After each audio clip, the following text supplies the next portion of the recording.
धुरंधर 2 का ट्रेलर वहीं से शुरू होता है जब जहूर मिस्त्री अजय सानियाल को बोलता है, पड़ोस में रहते हैं, बिगाड़ लो जो बिगाड़ सकते हो। पड़ोस में ही रहते हैं हम, कूदे भर का जोर लगा लो और बिगाड़ लो जो बिगाड़ सकते हो।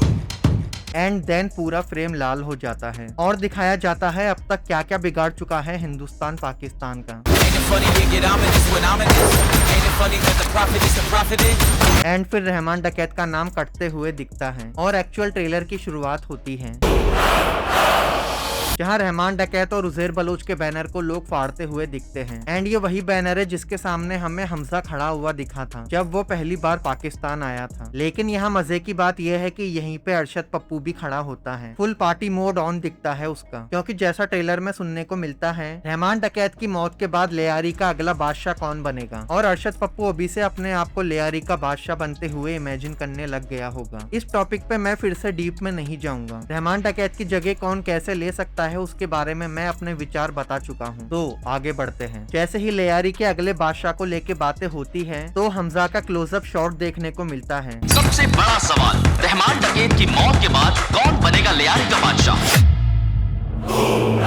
और फिर ट्रेलर जिस तरह आगे बढ़ते जाता है, खून खराबा, मार काट, हाथ पैर टूट रहे हैं, सिर फूट रहे हैं, बाप रे। पहले पार्ट के वायलेंस को देख के जिनका भी दिमाग घूम गया था, सेकंड पार्ट के ट्रेलर ने ही बता दिया। वो तो मेरा मुन्ना था मुन्ना, आंख बंद करने पर मजबूर हो जाएंगे लोग देखते टाइम। उस लेवल का कत्लेआम होने वाला है इस बार। जसकीरत के पास्ट के ट्रेनिंग टाइम के सीन्स दिखाए जाते हैं, जिसमें अगर आप नोटिस करोगे तो क्लियर समझ आ जाएगा कि जसकीरत अभी नया नया उतरा है मैदान में। उसे पहले से कोई अनुभव नहीं है किस तरह लड़ा जाता है। उसे सही टेक्निक से सीखने के लिए ही बलिदान रेजिमेंट में डाला गया होगा। मेरे बोलने का मतलब है ये सब कुछ जसकीरत के जेल जाने के बाद का ही टाइम होगा। वो जिनको भी मार के जेल गया होगा, मुझे नहीं लगता तब वो आर्मी मैन था। बस उसने अपनों के लिए सारी लिमिट्स क्रॉस कर दी होगी, अपने अंदर भरा हुआ गुस्सा बाहर निकाल दिया होगा। जिन्होंने भी जसकीरत के माँ बाप को मारा होगा उनपे, या फिर क्या पता मैं गलत भी निकल जाऊं। ये होना भी पॉसिबल है कि जितने भी ट्रेनिंग शॉट्स दिखाए गए हैं वो तब के हो जब जसकीरत नया नया आर्मी में सिलेक्ट हुआ हो। फिर जब वो एक प्रॉपर सोल्जर बन चुका होगा तब उसको पता चले कि उसके माँ बाप को किस तरह कुछ लोगों ने मार दिया, और फिर वो अपना कंट्रोल खो के सबको बहुत बुरी मौत देता हो। बाकी तो देखते हैं क्या सच होता है क्या नहीं। लेकिन जिसके साथ जसकीरत को लड़ते हुए दिखाया गया है वो पहली बार मुझे देखने में रिजवान जैसा लग रहा था। फिर मैंने सोचा ऐसा कैसे हो सकता है, जसकीरत और रिजवान तो पहली बार पाकिस्तान में ही मिले थे, उससे पहले वो कहाँ जानते थे एक दूसरे को। येलिना के हाथ में बंदूक दिखती है,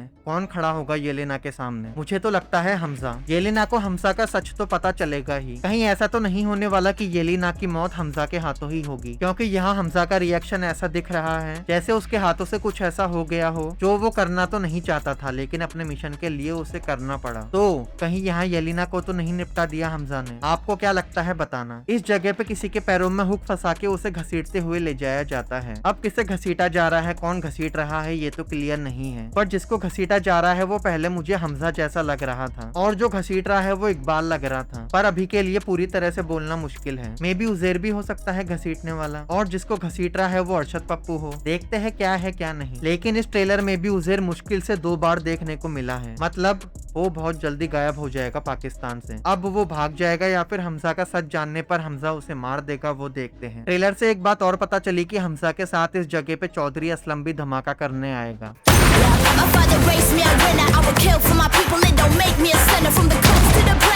पाकिस्तान की आर्मी हमजा के पीछे खड़ी है उसके सपोर्ट में। अब ये तो समझ आ रहा है कि क्यों पाकिस्तानी आर्मी हमजा के सपोर्ट में है। जमील जमाली का हाथ होगा इसके पीछे। या buttocks are really white.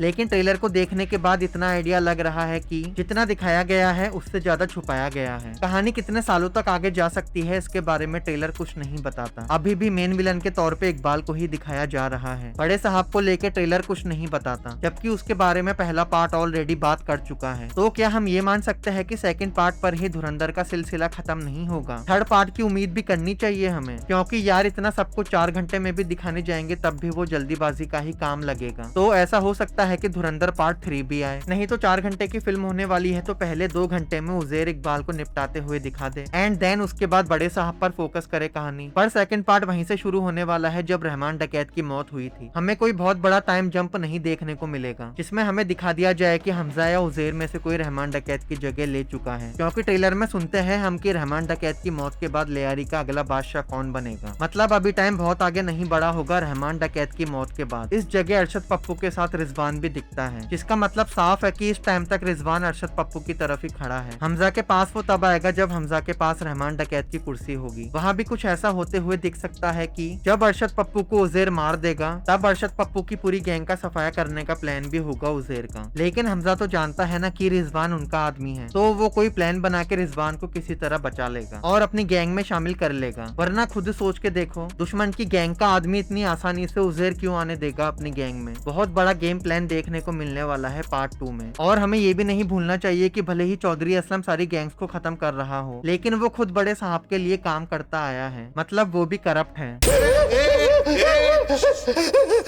लो क्यों रहा है लाले? और जब उसे हमजा का सच पता चलेगा तो वो हमजा के लिए कितना घातक साबित हो जाएगा सोचो। और चौधरी असलम के भी बहुत ज्यादा सीन्स नहीं दिखाए हैं ट्रेलर में, जितने दिखाए हैं वो मोस्टली एक ही जगह के हैं। यानी रहमान डकैत की मौत का बदला लेने के लिए उजैर चौधरी असलम को भी रास्ते से हटा देगा। ऐसा ही रियल में भी हुआ था। तो जहाँ तक है हमजा का सच, चौधरी असलम को तो नहीं पता चलने वाला, उससे पहले ही उजैर चौधरी असलम को मार देगा। बाकी मैं तो देखना चाहता हूँ कि कहानी कितने सालों तक आगे जाती है, क्योंकि जसकीरत के प्रेजेंट टाइम का एक लुक बहुत पहले ही लीक हो चुका था, जिसमें वो इंडिया में दिख रहा था, जो क्लियर कर देता है कि जसकीरत पाकिस्तान में तो नहीं मरने वाला, वो इंडिया वापस आएगा। लेकिन फिर बात वही है, क्या इतना सब कुछ 4 घंटे में देखने को मिलेगा या फिर आगे के लिए सरप्राइजेस बाकी हैं। खैर, आपने ट्रेलर देखने के बाद क्या कुछ नोटिस किया जरूर से बताना। मैं मिलता हूँ अगली बार।